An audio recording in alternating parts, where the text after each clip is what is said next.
starejši, ko si, sploh tam nekje po 35. letu, se začne zelo povečevati moč podzavestnih vzorcev in zmanjševati vpliv zavestnih vzorcev vedenja, ne. In pol se vedno bolj tvoji odnosi začnejo biti vedno bolj podobni odnosom, ki si jih imel v svojem otroštvu.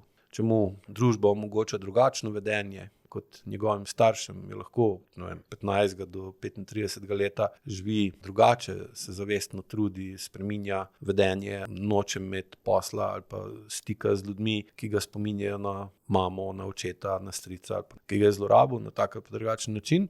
Ampak če v tem procesu ne sodeluje tudi telo, ne, da se telo ne spreminja, pa s tem tudi podzavestni vzorci, potem po 35. letu ali pa še prej postajajo tista vedenja, ki so nam šla najbolj na živce. Ko smo bili mladi, postanemo vedno bolj točno taki in tudi, ko imamo Slovenci ta zarečenega kruha, se največ poje.